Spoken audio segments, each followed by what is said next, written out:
We can get high, oh na na na. We can get low, oh na na na. Let me be a friend, baby, let me in. Tell you no lies, oh na na na. Salut tout le monde, c'est Sophia, bienvenue sur la chaîne Apprendre par l'expérience. Aujourd'hui, c'est une vidéo sans filtre. Donc, je n'ai pas préparé la vidéo, je n'ai pas préparé le sujet, même si je sais exactement ce que je vais vous dire. Ça peut sortir un petit peu brouillon, donc ne m'en tenez pas rigueur. Une vidéo sans filtre consiste à être authentique, spontanée. J'ai pas besoin de travailler le sujet. On fait comme si on était en train de parler ensemble. Même si vous pouvez parler uniquement par commentaire. Alors, je vous avais parlé d'un livre qui s'appelle Ces femmes qui aiment trop, de la psychologue Robin Norwood. Ce livre est devenu ma Bible. J'ai compris des comportements que j'ai, des raisonnements, j'ai compris mon paradigme, j'ai compris tellement de choses, mes rapports avec les autres. C'est comme si j'avais eu je dirais pas un déclic, parce que c'est pas un déclic, mais une révélation. Une révélation. Je sais que mes relations avec les hommes sont compliquées. Ça ne date pas de maintenant. Mais c'est vrai que je me suis jamais réellement posé la question. Enfin si. Je me suis jamais réellement posé la question pourquoi. Pourquoi mes relations avec les hommes, ça ne va pas. Pourquoi je me suis jamais posé cette question? Parce que pour moi, il n'y avait aucun doute. Les coupables, en fait, c'était les hommes. Si quelque chose n'allait pas, si la relation n'allait pas bien, si la relation ne fonctionnait pas, c'était eux. C'est-à-dire que même si je ne suis pas parfaite, je me suis jamais réellement tenue pour responsable des échecs que j'ai eus en relation. Et ce livre m'a fait comprendre énormément de choses. Donc, ce livre est devenu ma Bible.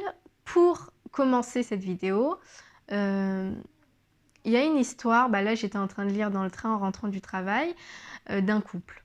Donc la psychologue reçoit un couple dans son bureau et cet homme a commis un délit, je ne sais pas si d'alcool ou de drogue, donc il a été envoyé par son agent de probation et il est accompagné d'une femme qui est sa copine.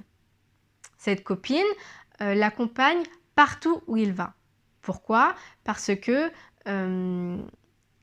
elle se sent responsable de lui. Peu importe les rendez-vous qu'il a, que ce soit avec le juge, l'avocat ou quelqu'un d'autre, ou peu importe ce qu'il doit faire, il est toujours obligé d'être accompagné de cette femme. Donc cette femme a pris le rôle dans sa vie de seconde maman. Vous savez, un enfant, on ne peut pas le laisser seul. Pourquoi? Parce qu'il n'est pas conscient, il n'est pas assez mature, il n'est pas assez conscient des choses qui peuvent être dangereuses ou pas. Donc il faut toujours quelqu'un de responsable. Et quand ce couple se présente, cette femme prend la responsabilité de le surveiller, de le mettre sur le droit chemin, parce que ça c'est les mots qu'elle emploie dans le livre, elle le met dans le droit chemin pour ne pas qu'il fasse le fou. C'est ce qui est écrit dans le livre. Elle prend la responsabilité de jouer ce rôle de mère. Elle est responsable de la vie de cet homme. Mais ce n'est pas un enfant, c'est un homme. On parle d'un homme avec un cerveau mature. Normalement, il est... peut-être qu'il réfléchit mal ou peut-être qu'il ne réfléchit pas assez, mais en tout cas, son cerveau est pleinement rempli. Maintenant, tu peux avoir des difficultés ou autres, mais tu es censé être responsable de toi-même. Comme on dit, chacun porte sa croix. Tu n'as pas à porter la croix des autres. Le défaut, c'est que nous, les femmes, quand on rentre en relation, on a tendance à porter la croix des autres. On aime, donc on porte notre croix et leur croix. Mais ça ne peut pas fonctionner comme ça. Et dans le livre, la psychologue disait que c'est une force actuellement pour eux. que cet homme a cette femme auprès de lui pour le pousser à aller à ses rendez-vous, à se maintenir, à agir correctement, ainsi de suite. Mais ce qu'elle dit également, c'est que leur force aujourd'hui va devenir ce qui va les déchirer. Parce que comme il ne prend pas la responsabilité de ses actes, de ses actions, comme il ne prend pas la responsabilité, enfin la prise en charge de sa propre vie, de sa croix, il la confie à cette femme qui est sa copine. Et sa copine prend ce rôle de manière confiante et consciente. Elle apprécie, elle se réjouit du fait que elle est contente de surveiller cet homme. Elle est contente de jouer la nourricière de cet homme. Elle pense lui apporter ce qui lui manque. Le problème, c'est que personne ne peut grandir quand il est cajolé comme ça. Même un enfant, pour qu'il grandisse, il faut qu'il puisse faire ses propres erreurs, afin qu'il se dise, effectivement, j'ai fait ça, je devais peut-être pas le faire, ou peut-être que je devais prendre une autre décision. En fait, le fait de prendre une décision, d'avoir des conséquences, te permet de réfléchir comment tu aurais pu faire, en fait, réfléchir aux conséquences de l'action que tu as posée, et d'en assumer également les conséquences. Cet homme se contente d'être cajolé, surveillé par sa copine qui a pris le rôle de nourricière. Demain, il fait quelque chose, ça va se retourner très vite contre cette femme, parce que comme pour lui, il n'est plus responsable, il n'a jamais été responsable de sa vie, c'est cette femme, ce n'est plus sa mère biologique, c'est désormais sa copine qui va devenir responsable, qui est devenue responsable de sa vie. Donc demain, s'il y a quelque chose, c'est pas sa mère qui est responsable, comme quand on est enfant, mais c'est cette femme. Et c'est pour ça que la psychologue dit que ce qui aujourd'hui est leur force va devenir leur faiblesse. C'est ce qui va les détruire. Parce qu'il y a un moment où tu peux porter, un moment où tu peux plus porter. Et comme tu portes ta croix toi-même, demain, quand tout va bien, c'est pas grave quand tout va bien, mais quand il y a des querelles, quand tu n'arrives plus à gérer le comportement de ton partenaire, non seulement tu vas être assailli de culpabilité, parce que tu vas vraiment culpabiliser de ne pas avoir réussi à le canaliser, mais en plus de ça, lui, il ne se dira pas « c'est de ma faute, mince ! Pourquoi j'ai fait ça ? Qu'est-ce que j'ai fait ?» etc. Il ne va pas en assumer les conséquences. Son raisonnement va être pourquoi tu m'en as pas empêché? Où t'étais en fait? Qu'est-ce que tu fais? Donc, c'est pas lui le responsable, ça sera systématiquement cette femme. Et là, je vais faire le parallèle avec une histoire à moi. Alors, avant ça, ce qu'elle disait, c'est... je sais plus. Bref, je vais faire le parallèle... Ah oui, ce qu'elle dit également, c'est que tant que tu es là pour être derrière lui, il fera des efforts. Il sera là, il essaiera d'aller au rendez-vous et ainsi de suite. Pourquoi? Parce que tu es derrière lui. Demain, tu n'es plus derrière lui, il est possible, il y a de grandes chances pour qu'il arrête de faire ses efforts. Il fait ses efforts parce que tu es derrière lui. Et c'est là où je veux faire le parallèle avec mon histoire, qui n'a rien à voir, mais cette chose de pousser quelqu'un à faire des efforts, c'est une chose malsaine. Et moi-même, j'en ai payé le prix. Comme cette femme le pousse à faire des efforts, tant qu'elle le pousse, il fait. Le jour où il arrête, il arrêtera. Dernièrement, j'ai mis fin à ma relation parce que j'ai compris à travers le livre que en fait, je suis dépendante affective. Je ne sais pas si on dit ça comme ça, bref. Il y a de la dépendance affective. Je l'avais jamais... je dirais pas que je l'avais jamais compris, mais je l'avais toujours nié. Mais il n'y a pas que pour ça en fait que j'ai mis fin, et c'est pour ça que j'ai souhaité faire cette vidéo. J'étais dans une relation où... enfin, dans toutes les relations que j'ai eues, j'ai toujours accusé les hommes de ne pas être assez... comme ça, assez intentionné, assez tout ce que vous voulez. En fait, il manquait toujours quelque chose. Donc pour moi, c'était eux les responsables. Et dans ma dernière relation, il y a une phrase que mon ex, du coup aujourd'hui c'est mon ex, m'a sortie, c'est t'as vu, je fais des efforts. Parce que il n'est pas très présent. En fait, il ne cherche pas à passer des moments avec moi, à parler, etc., à créer cette relation. Il se contente d'être là ponctuellement. Et le maximum qu'il ait fait, c'est de m'appeler. Et quand je vous dis m'appeler, c'est m'appeler pour 2 minutes de conversation. Donc, son excuse à lui, c'est, du moins c'était, il n'est pas trop téléphone, il n'est pas trop message. Ok, mais il fait quand même des efforts parce que comme on se voit que ponctuellement, et moi je poussais à faire des efforts parce que moi déjà je me sentais pas bien parce qu'il n'était pas suffisamment là et que j'avais l'impression en fait d'être délaissée.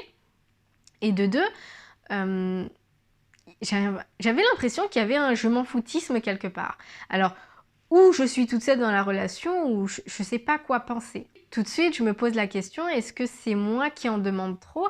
Est-ce que c'est lui qui n'en fait pas assez? Je ne sais pas. Et effectivement, tout comme cette femme, je poussais cet homme à faire des efforts. Et là, vous allez peut-être me dire, mais comment ça, il fait des efforts? Normalement, si vous êtes en couple, qu'il a envie de parler avec toi, vous êtes ensemble, il a envie de passer des moments avec toi. Tu n'as pas besoin de lui demander, en fait. Et le problème, c'est que je devais lui demander de m'appeler, de prendre de mes nouvelles, d'avoir une conversation avec des mots doux, ou voilà. Des conversations qu'un couple peut avoir qui est normalement différente d'une conversation que tu vas avoir avec quelqu'un d'autre. Où là, il va pas y avoir de mots doux, ça va être assez respectueux, assez strict. Quand tu passes à ton partenaire, vous allez vous dire des mots doux, des mots affectueux, ce que on ne faisait pas. Moi, je le faisais, après j'ai arrêté de le faire. J'ai arrêté de le faire parce que ça allait que dans mon sens. Enfin, oui, en fait, je le faisais parce que j'avais envie de le faire et lui, je devais lui demander. Donc à un moment, j'en ai eu marre de passer constamment ma vie à lui demander de faire des choses. Et en lisant ce livre, justement, j'ai compris qu'il faut arrêter de solliciter, arrêter de demander à cette personne de faire ce qu'elle n'a pas envie de faire.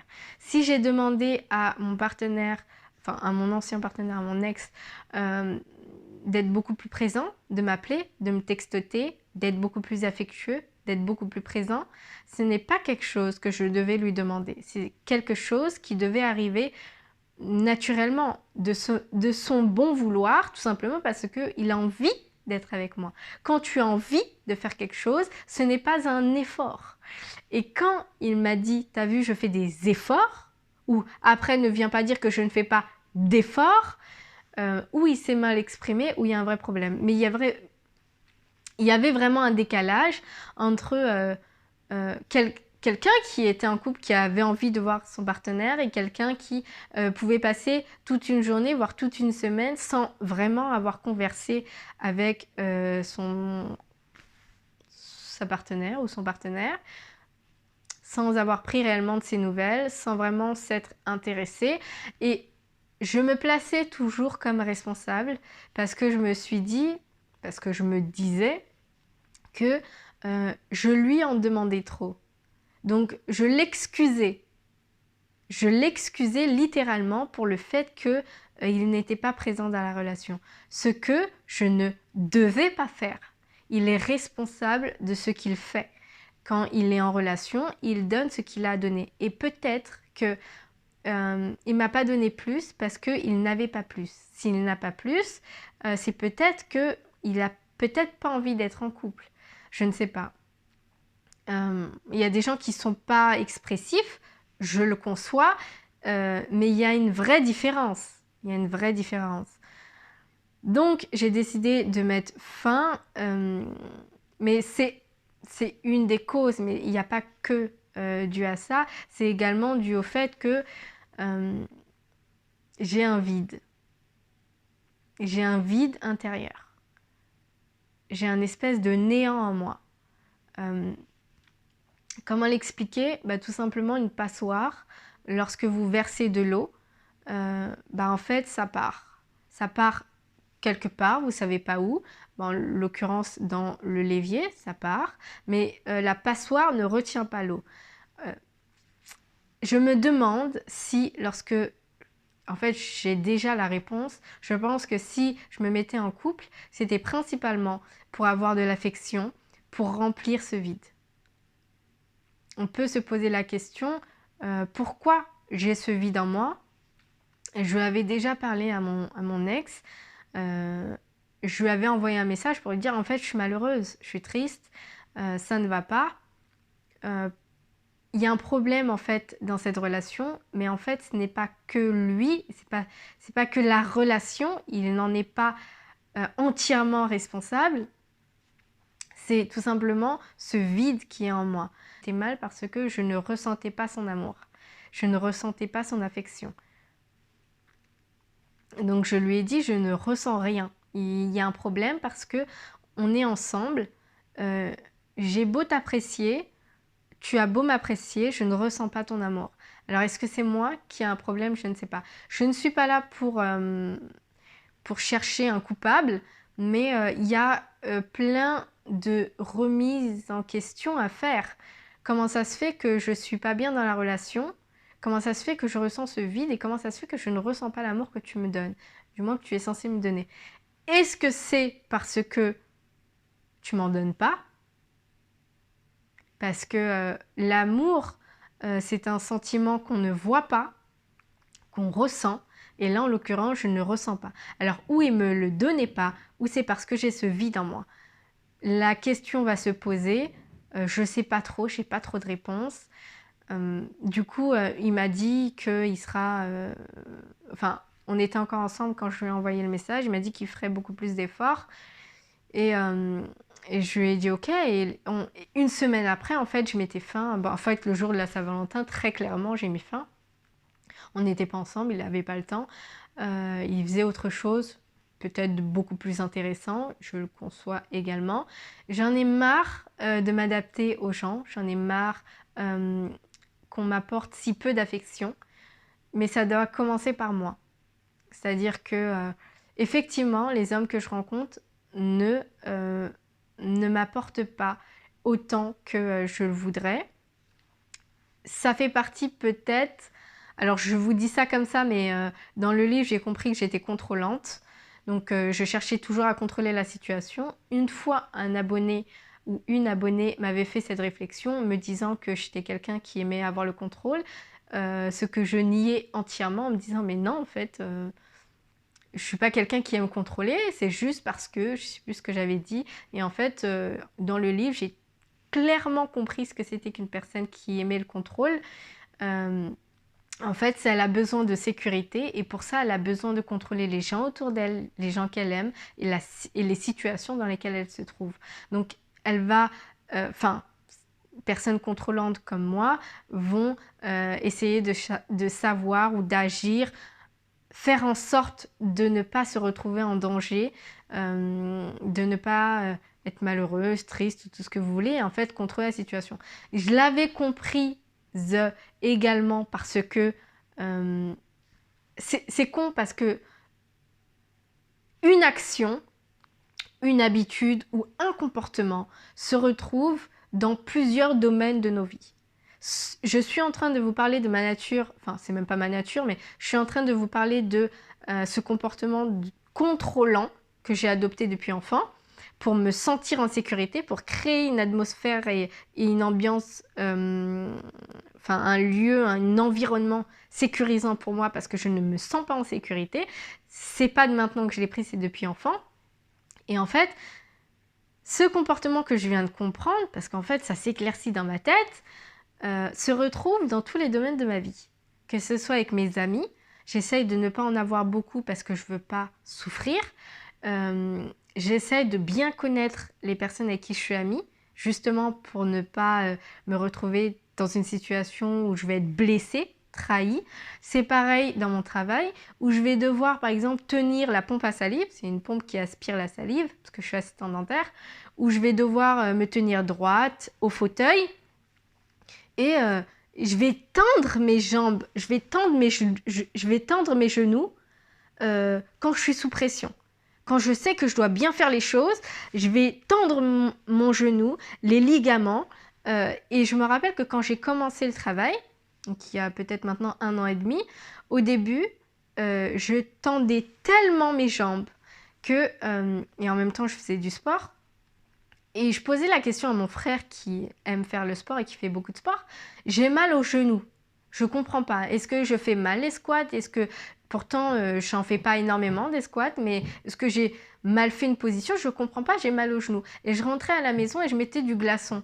Et un jour, je sais, ah oui, j'écoutais un monsieur parler, je sais même pas si c'était pas un psychologue ou un nutritionniste ou je ne sais plus, c'était un professionnel qui faisait une conférence et il parlait du fait qu'il contrôlait, en fait il jouait à l'escrime, enfin il jouait un art martiaux, ça se dit, ouais. Il pratiquait un art martiaux et il avait constaté qu'il avait mal au poignet parce qu'il voulait tellement contrôler, tenir fort son épée. C'est une espèce d'épée ou je ne sais autre. En fait, l'objet qu'il utilisait pour faire son art martiaux, ça ressemble à un épée, mais je ne saurais pas vous dire le nom. Il le serrait tellement fort qu'il a eu mal au poignet. Et là, j'ai eu un déclic et je me suis dit, Sophia, en fait, tu serres tellement, tu tends tellement tes jambes pour contrôler la situation, contrôler ton environnement, te contrôler toi, que tu mets tellement de pression en toi. Et c'est là où j'ai compris, ah ouais, t'essayes de contrôler. Pareil pour le poignet, mes jambes, j'ai des douleurs comme ça et je me dis, mais en fait, je me mets une pression sur ces parties qui font que je me fais mal à moi-même. J'essaye de contrôler, de maintenir la situation, je me fais mal à moi-même. C'est la même chose. Dans cette relation, j'ai essayé de le contrôler, essayé que cette relation se passe bien, pardon. J'ai essayé de m'adapter au trop peu qu'il me donnait. Et en fait, ça m'a bouffé. Je me rappelle une fois, je marchais toute seule en bas de chez moi, je crois que c'était cet été. Et j'étais sur un banc et à un moment je me suis mise à écrire et à pleurer. Pourquoi? Parce que je me suis dit mais c'est pas possible que je sois si malheureuse. Et à un moment je me suis dit c'est bon Sophia, tu arrêtes. Si tu es malheureuse, sache que il te donne ce qu'il a, il n'a pas plus à te donner et qu'en couple, bah, on doit souffrir. Donc je me suis mise dans la tête qu'en couple on pouvait pas être entièrement satisfaite, mais surtout que on allait forcément être blessée, triste, malheureuse, comme on le voit dans beaucoup de couples. Donc je me suis dit, c'est tout à fait normal. Et à partir de là, j'ai fait un blackout, qui n'est pas vraiment un blackout. C'est plus, je me suis mis des œillères et je me suis dit, ok, j'accepte la situation, même si il n'y a pas de marque d'affection ou autre. Bah, c'est pas grave, j'accepte et je continue dans cette relation parce que cette relation peut fonctionner et peut-être que c'est moi le problème, donc ne mélange pas tout. Ce que je veux dire, c'est que j'ai essayé de pousser mon partenaire à être quelqu'un qu'il n'est pas, à me donner quelque chose qu'il n'avait pas, en l'occurrence de l'affection. Et en plus de ça, j'ai un vide parce que je ne ressentais absolument rien, parce que je ne ressens rien. Et à chaque fois que je me mets en relation avec quelqu'un, c'est la même chose. Si cet homme n'est pas présent à me donner énormément d'attention, énormément d'affection, à focaliser son regard sur moi, je me sens pas bien. Aujourd'hui, je comprends, après avoir lu une bonne partie du livre Ces femmes qui aiment trop de la psychologue Robin Norwood, je comprends qu'il ne suffit pas de trouver une personne, du moins la bonne personne. Il y a un vrai travail de fond à faire qui est beaucoup plus profond que ça. Et elle parle de remonter à l'enfance. Et là où je savais que mon enfance n'a pas été glorieux par rapport à l'amour que j'ai reçu. Alors oui, on m'a donné à manger, j'avais un lit, j'avais des vêtements. Mais par contre, tout ce qui est domaine de l'amour, affection, c'était désert. Et on n'avait pas de câlins, de mots doux, de prise dans les bras. Et c'est ce qui m'a vraiment beaucoup manqué. En plus de ça, mes parents qui m'ont abandonnée. Donc, autant vous dire que j'ai construit un paradigme sur tellement de carences. Tellement de carences.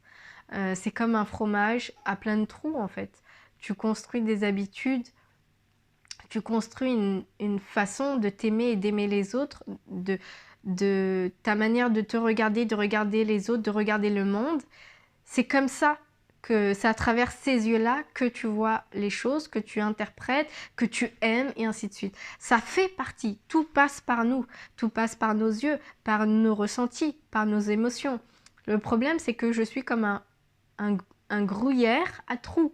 J'ai plein de trous, j'ai plein de carences que je voulais nier. Donc, du moins que je voulais occulter, que je voulais faire table rase et recommencer comme si je n'avais jamais eu ces carences. Sauf qu'elles existent et elles sont en moi. Lorsque j'ai lu une bonne partie du livre, j'ai compris qu'effectivement, on ne peut pas rentrer en relation n'importe comment. Et c'est pour ça qu'il est important de se connaître, mais surtout connaître d'où on vient. Je sais le bagage que j'ai et pourtant, lors de mes relations, je n'en tiens pas compte. Je préfère séparer en deux les deux parce que je ne veux pas me retrouver avec les mêmes problèmes que j'avais quand j'étais enfant ou dans les autres domaines de ma vie. Si j'ai une difficulté quelque part, je ne veux pas la voir ailleurs. Le problème, c'est que j'ai grandi avec, voilà, comme je vous avais dit, énormément de carences. Et lorsque je rentre en relation, je fais comme si j'en avais pas. Magie, ça a disparu. Le problème, c'est que ça n'a jamais disparu. Pour qu'ils disparaissent, il faut les soigner et pour ça, il faut les accepter. Il faut travailler sur soi. Je pensais l'avoir fait et en fait, non. Donc, comment vous dire, rentrer en relation en se disant qu'il faut juste une personne, c'est faux. Quand tu as une carence, quand tu as des carences, il faut que tu en prennes compte, que tu les soignes pour pouvoir entrer dans une relation saine. Ce qui m'amène à dire que c'est pour cela que j'ai été très très désagréable peut-être dans mes relations. Toujours chiante, toujours en demande. Et quand tu me donnes, j'en veux encore plus et ça devient pesant. Et bien que j'essayais de ne pas demander, je tiens. Vous savez, comme une boule de nerfs qui grandit. Je tiens. J'essaye de ne pas demander 1 jour, 2 jours, 2 semaines, 1 mois. Et après, j'explose. Donne-moi de l'affection, je n'en peux plus. Et j'essaye, mais voilà. Donc, j'ai un mauvais paradigme en relation. Rajoutez à cela, parce que rajoutons encore des problèmes. J'ai toujours vu les parents qui m'ont élevée se disputer, ne pas s'entendre, se déchirer. J'ai toujours vu les parents qui m'ont élevée, je peux dire que c'est mes parents, se déchirer. Et dans le livre, et je vous dis, ce livre, c'est un trésor. Dans ce livre, elle explique que l'amour, comment on apprend l'amour. L'amour, ce que c'est que l'amour, relation homme-femme, c'est quoi? Et en fait, elle dit qu'on apprend ce que c'est qu'aimer lorsqu'on regarde ses parents s'aimer. Donc, un enfant, ça va imiter ses parents, ça va imiter les adultes. Une petite fille, va imiter sa maman. Elle va jouer à la dinette, elle va jouer à la poupée.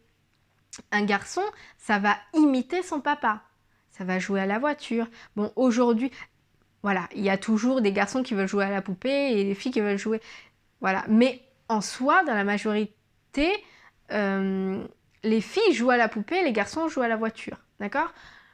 On observe quand on est enfant et on le reproduit. Un enfant n'apprend pas parce qu'on va lui dire « fais ça », mais un enfant apprend lorsqu'il observe, lorsqu'il regard à travers ses yeux, il va l'enregistrer inconsciemment et il va le reproduire plus tard.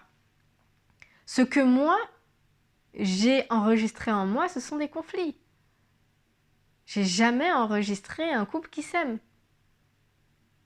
Et même quand j'étais à l'âge de comprendre, ma mère me disait, mais voilà, pourquoi ton père est comme ça? Pourquoi il fait ça? Pourquoi? Regarde ce qu'il fait, regarde ce qu'il dit, il fait même pas d'efforts. Et mon père qui me disait, mais regarde, les deux étaient en train de se bouffer la gueule, en fait, littéralement, à toujours accuser l'un et l'autre, ils avaient de mauvais rapports. Et quand ils n'avaient pas de mauvais rapports, ils s'ignoraient. Mon père était très indifférent. À la maison, il préférait s'asseoir sur le canapé et disparaître. Il ne parlait pas de la soirée.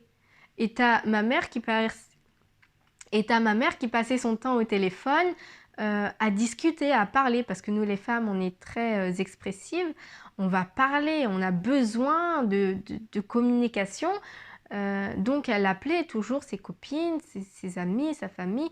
Elle avait besoin de communication et c'était dans une même pièce, parce que nous on restait pas longtemps dans la pièce. Dès que ma mère rentrait du travail, tout le monde allait dans sa chambre parce qu'elle allait faire une crise d'hystérie. Il y a toujours quelque chose qui n'allait pas. Et en fait, aujourd'hui, je comprends que c'est parce qu'il y avait une frustration, il y avait une blessure, il y avait des blessures, il y avait des non-dits. Il y avait beaucoup trop d'acceptation, beaucoup trop d'émotions enfouies qu'elle essayait de faire sortir et elle utilisait la colère. Quand elle va s'énerver parce que tu n'as pas mis la chaise correctement, en fait, ce qu'elle a envie de dire, c'est faites attention à moi, en fait, à comment je me sens, aidez-moi et comprenez-moi, soyez reconnaissant. Et elle disait toutes ces choses-là, mais d'une autre façon. Mon père l'a pas compris comme ça, parce que c'est un homme. Mais je crois surtout qu'il n'avait pas envie de comprendre parce que c'était pas son problème. Et sans rentrer dans les détails, de toute façon, il y avait d'autres femmes derrière. Bon, ce à quoi j'ai enregistré de mauvais rapports, hommes-femmes. J'ai enregistré de mauvais rapports hommes-femmes et je suis très désagréable en couple.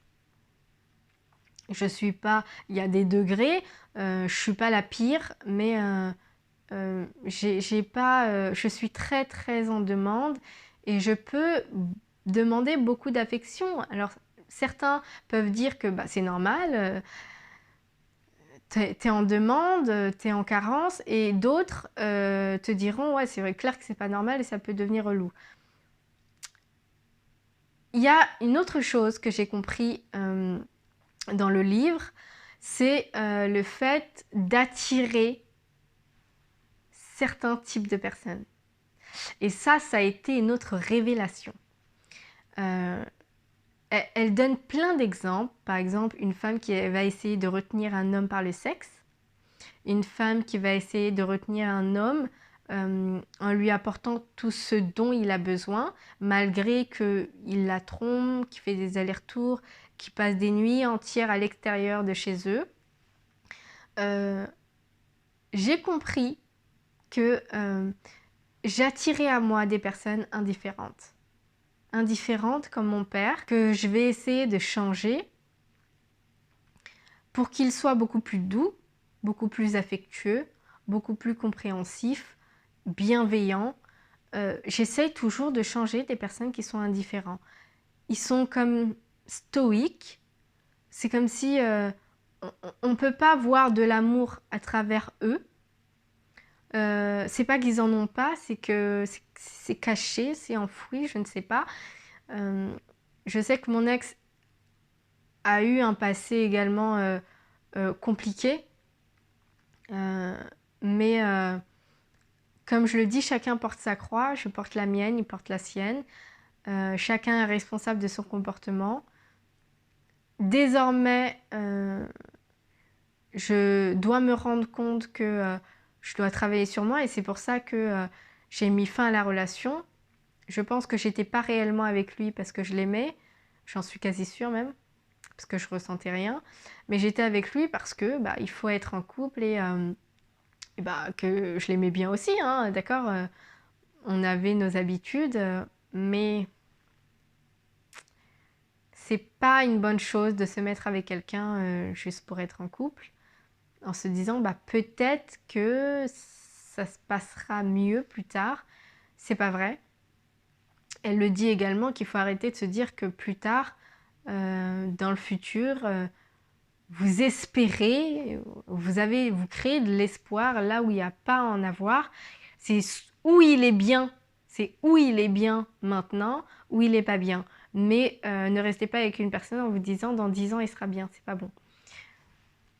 Attirer à soi des personnes qui ressemblent au père ou à la mère, c'est inconscient, c'est involontaire. Ce qu'elle explique, la psychothérapeute, c'est on veut essayer de recréer l'atmosphère de notre enfance pour pouvoir avoir une victoire dessus.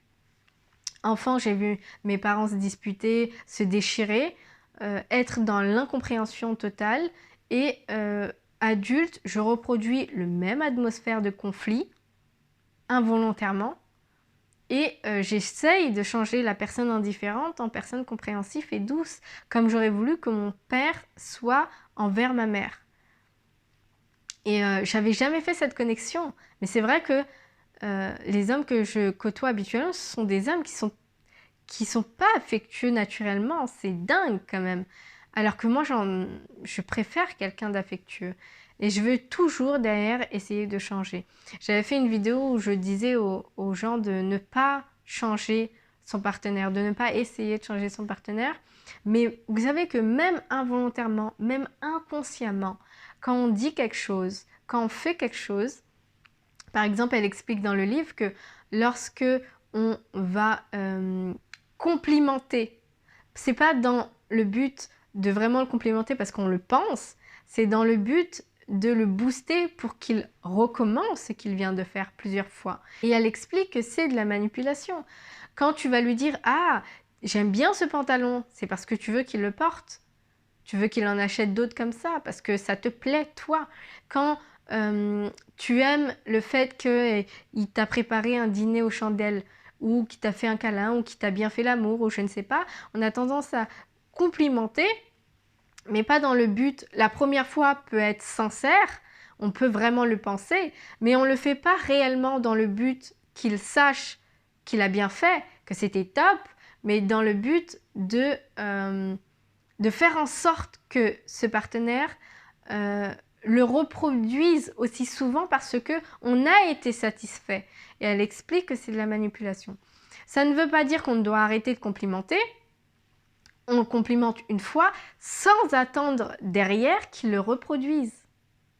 Et c'est ce qu'elle dit, booster quelqu'un, complimenter, encourager, quand c'est pour le but qu'il puisse le refaire de nouveau encore et encore. Je me rappelle il n'y a pas longtemps quand je vous parlais de la relation avec mon ex, que je lui disais de faire des efforts.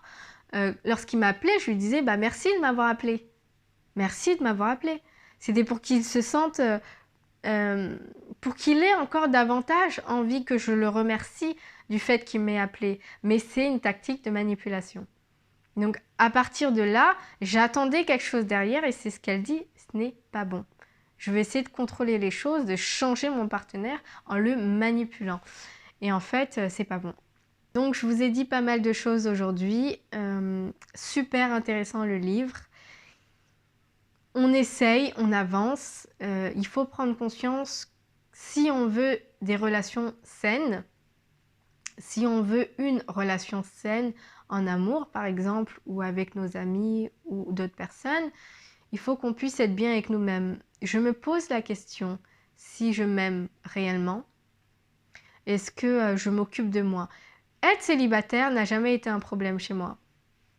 J'ai jamais pris cela pour un danger ou comme une punition, au contraire. Mais ce célibat aujourd'hui doit être un tout autre célibat parce que je vais devoir travailler sur moi, parce que il faut que j'arrive à avoir une relation saine. Il faut que j'arrive à changer la vision que j'ai des hommes parce que j'ai enregistré un rapport de conflit avec eux. C'est comme toutes ces femmes ou tous ces hommes sur les réseaux sociaux, on dit ah, toutes les femmes ce sont des ou tous les hommes ce sont des cons, des trompeurs, tout ce que vous voulez.